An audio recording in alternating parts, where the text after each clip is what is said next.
بسم الله الرحمن الرحيم. ياسين والقرآن الحكيم إنك لمن المرسلين على صراط مستقيم تنزيل العزيز الرحيم لتنذر قوما ما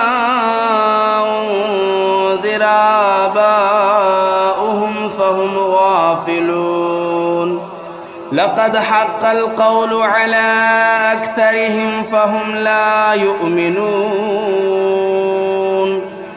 إنا جعلنا في أعناقهم أغلالا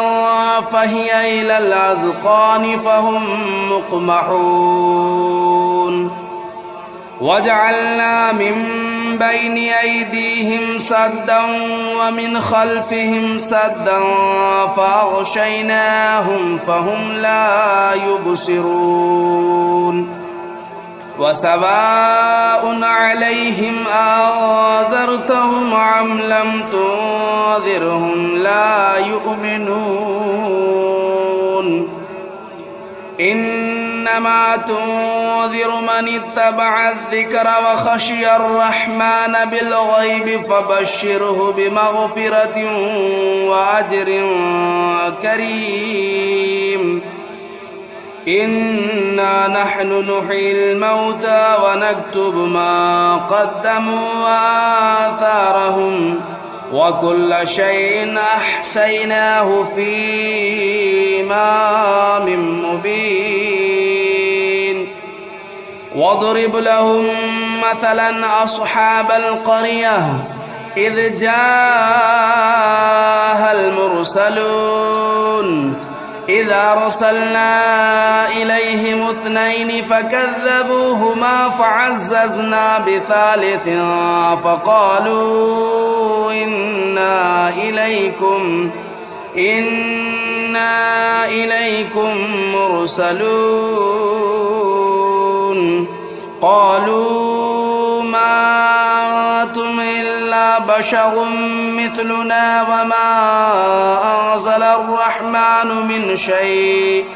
من شيء إن أنتم إلا تكذبون قالوا ربنا يعلم إنا إليكم لمرسلون وما علينا إلا البلاغ المبين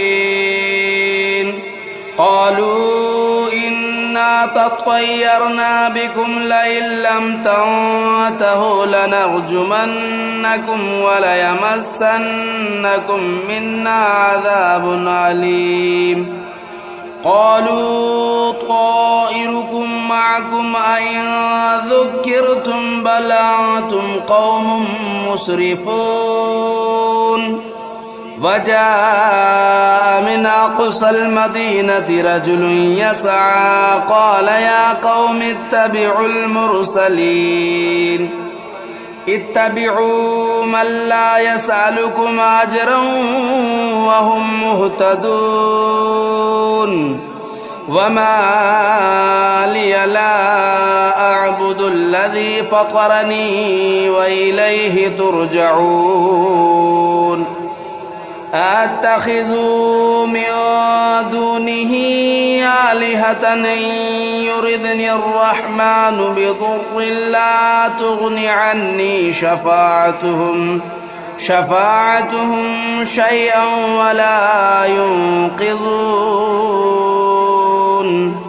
إني إذا لفي ضلال مبين إني آمنت بربكم فاسمعون قيل ادخل الجنة قال يا ليت قومي يعلمون بما غفر لي ربي وجعلني من المكرمين وما أنزلنا على قومه من بعده من جود من السماء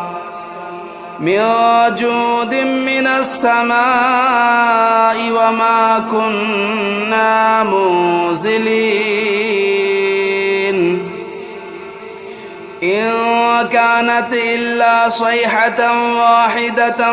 فإذا هم خامدون يا حسرة على العباد ما يأتيهم من رسول إلا كانوا به يستهزئون ألم يروا كم أهلكنا قبلهم من القرون أنهم إليهم لا يرجعون وإن كل لما جميع لدينا محضرون وآية لهم الأرض الميتة أحييناها وأخرجنا منها حبا فمنه يأكلون وجعلنا فيها جنات من نخيل وأعناب وفجرنا فيها من العيون ليأكلوا من ثمره وما عملته أيديهم أفلا يشكرون سبحان الذي خلق الأزواج كلها مما تنبت الأرض ومن أنفسهم ومما لا يعلمون وآية لهم الليل نسلخ منه النهار فإذا هم مظلمون والشمس تجري لمستقر لها ذلك تقدير العزيز العليم والقمر قدرناه منازل حتى عاد كالعرجون القديم لا الشمس ينبغي لها أن تدرك القمر ولا الليل سابق النهار وكل في فلك يسبحون وآية لهم أنا حملنا ذريتهم في الفلك المشحون وخلقنا لهم من مثله ما يركبون وإن نشأ نغرقهم فلا صريخ لهم ولا هم ينقذون إلا رحمة منا ومتاعا إلى حين وإذا قيل لهم اتقوا ما بين أيديكم وما خلفكم لعلكم ترحمون وما تأتيهم من آية من آيات ربهم إلا كانوا عنها معرضين وإذا قيل لهم أنفقوا مما رزقكم الله قال الذين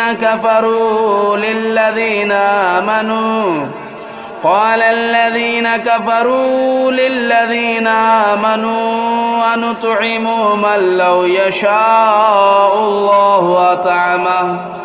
إن أنتم إلا في ضلال مبين ويقولون متى هذا الوعد إن كنتم صادقين ما ينظرون إلا صيحة واحدة تأخذهم وهم يخصمون فلا يستطيعون توصية ولا إلى أهلهم يرجعون ونفخ في الصور فإذا هم من الأجداث إلى ربهم ينسلون قالوا يا ويلنا من بعثنا من مرقدنا هذا ما وعد الرحمن وصدق المرسلون إن كانت إلا صيحة واحدة فإذا هم جميع لدينا محضرون فاليوم لا تظلم نفس شيئا ولا تجزون إلا ما كنتم تعملون إن أصحاب الجنة اليوم في شغل فاكهون هم وأزواجهم في ظلال على الأرائك متكئون لهم فيها فاكهة ولهم ما يدعون سلام قولا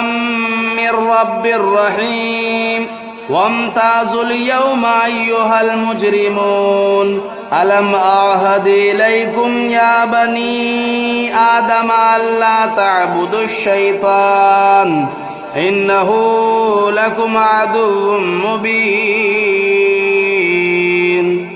وأن اعبدوني هذا صراط مستقيم ولقد أضل منكم جبلا كثيرا أفلم تكونوا تعقلون هذه جهنم التي كنتم توعدون اصلوها اليوم بما كنتم تكفرون اليوم نختم على أفواههم وتكلمنا أيديهم وتشهد أرجلهم بما كانوا يكسبون ولو نشاء لطمسنا على أعينهم فاستبقوا الصراط فأنى يبصرون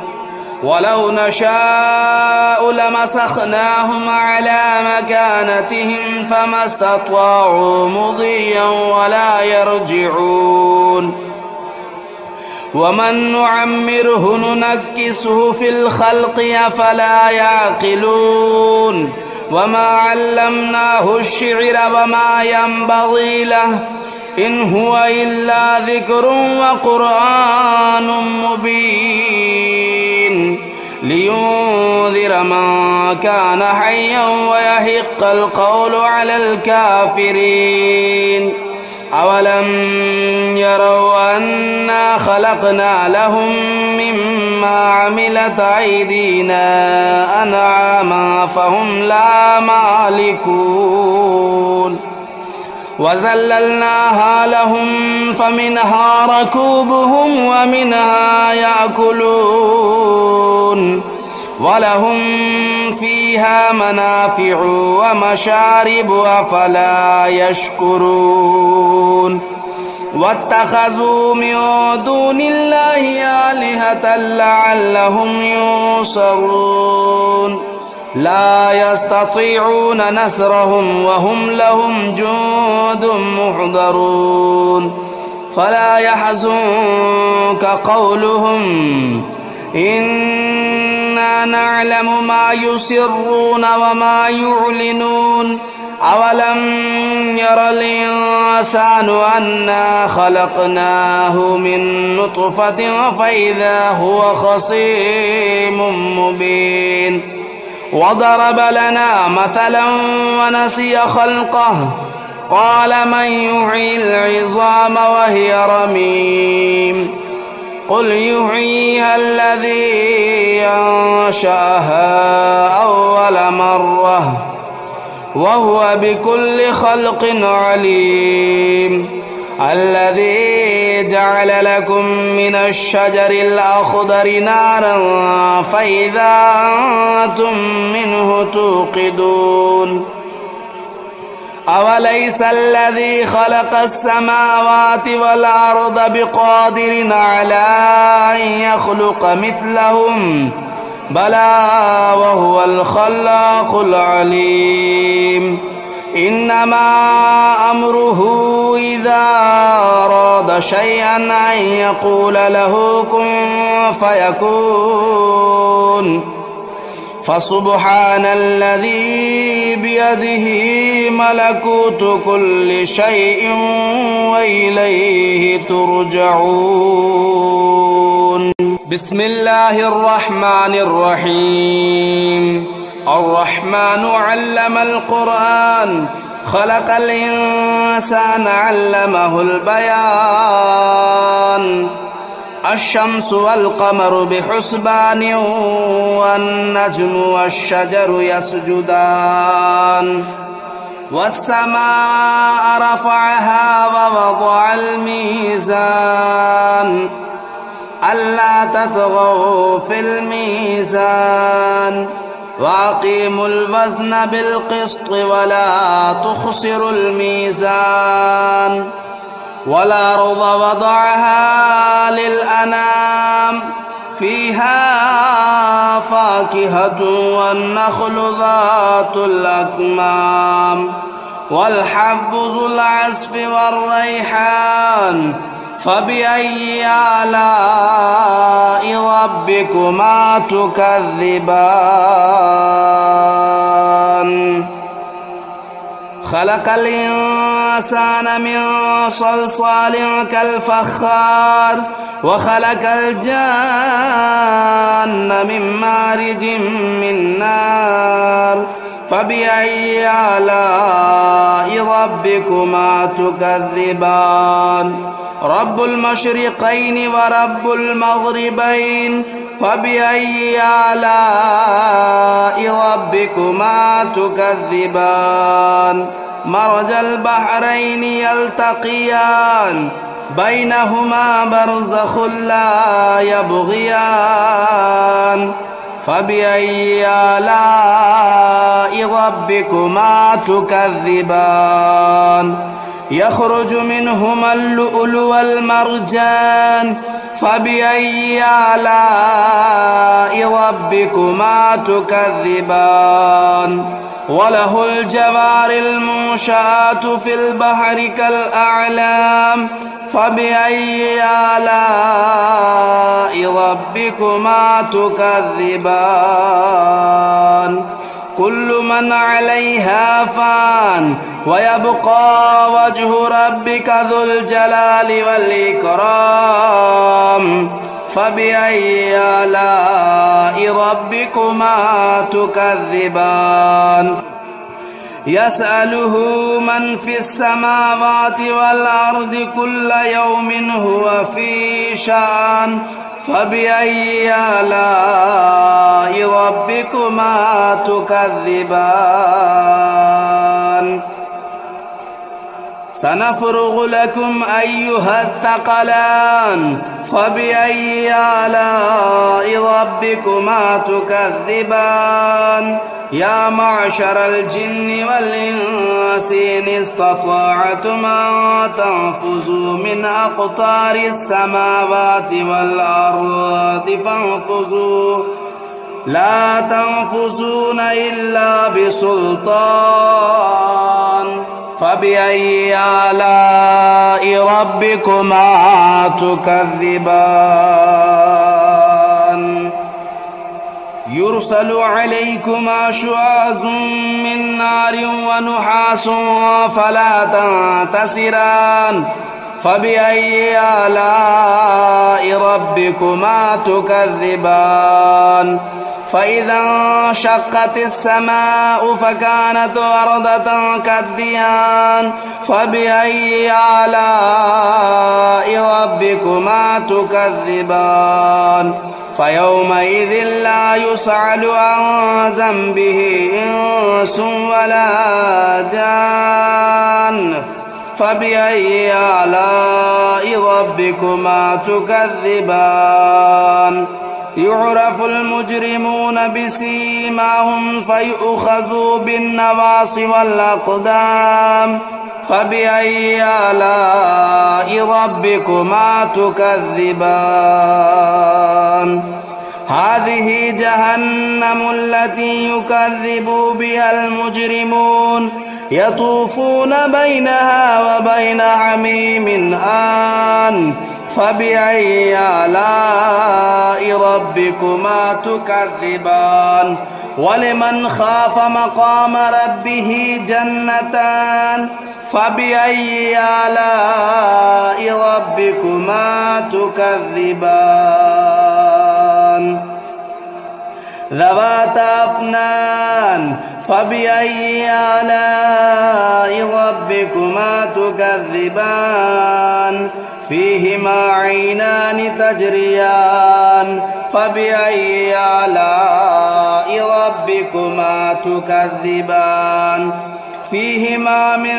كل فاكهة زوجان فبأي آلاء ربكما تكذبان متكئين على فرش بطائنها من استبرق وجنى الجنتين دان فبأي آلاء ربكما تكذبان فيهن قاصرات الطرف لم يطمثهن إنس قبلهم ولا جان فبأي آلاء ربكما تكذبان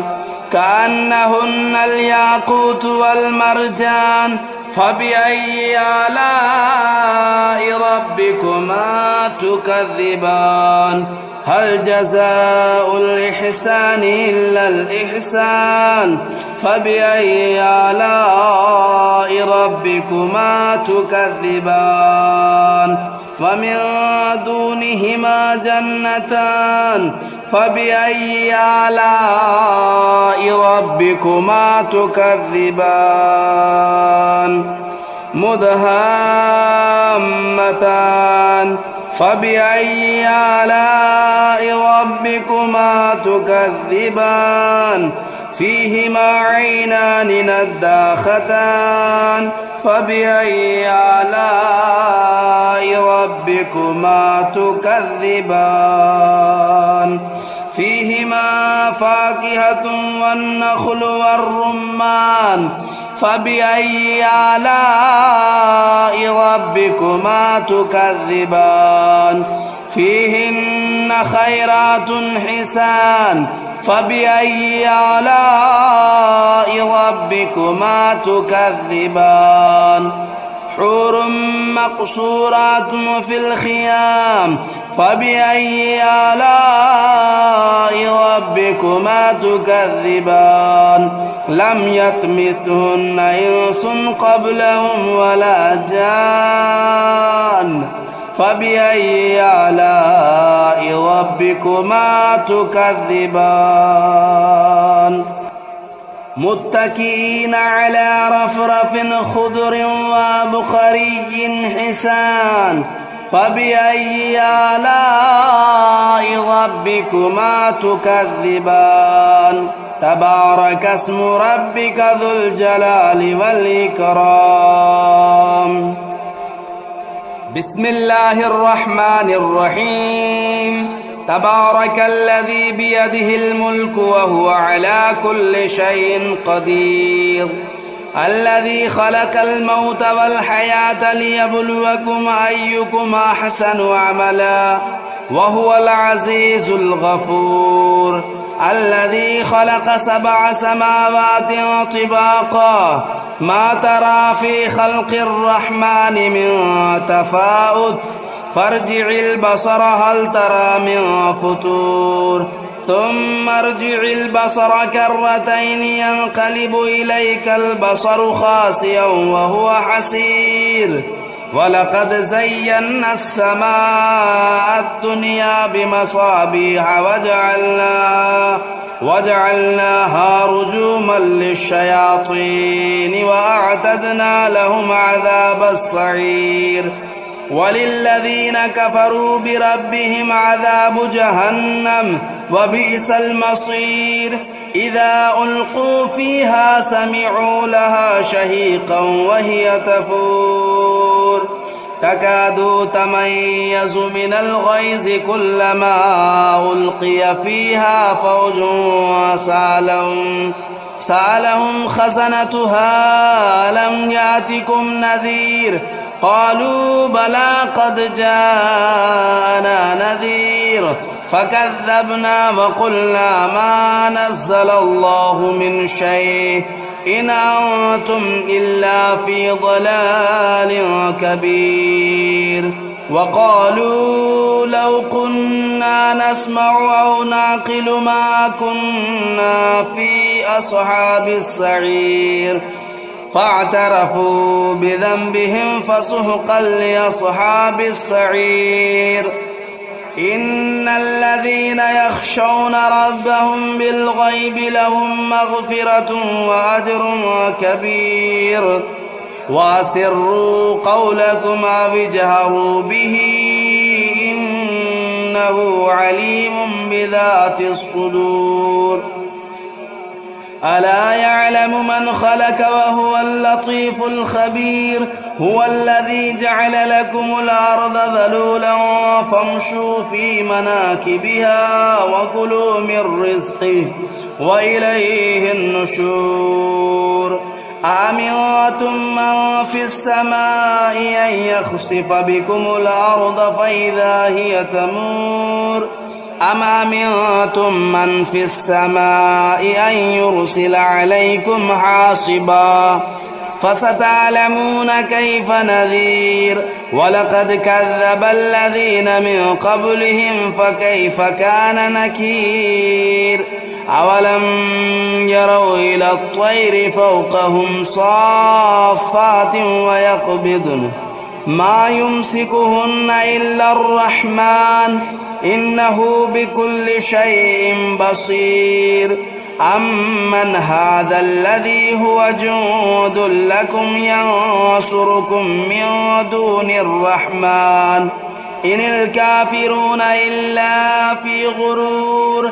أمن هذا الذي يرزقكم إن أمسك رزقه بل لجوا في عتو ونفور. أفمن يمشي مكبا على وجهه أهدى أمن يمشي سويا على صراط مستقيم. قل هو الذي أنشأكم وجعل لكم السمع والأبصار والأفئدة قليلا ما تشكرون. قل هو الذي ذرأكم في الأرض وإليه تهشرون. ويقولون متى هذا الوعد إن كنتم صادقين. قل إنما العلم عند الله وإنما أنا نذير مبين. فلما رأوه زلفة سيئت وجوه الذين كفروا وقيل هذا الذي كنتم به تدعون. قل أرأيتم إن أهلكني الله ومن معي أو رحمنا فمن يجير الكافرين من عذاب أليم. قل هو الرحمن آمنا به وعليه توكلنا فستعلمون من هو في ضلال مبين. قل أرأيتم إن أصبح ماؤكم غورا فمن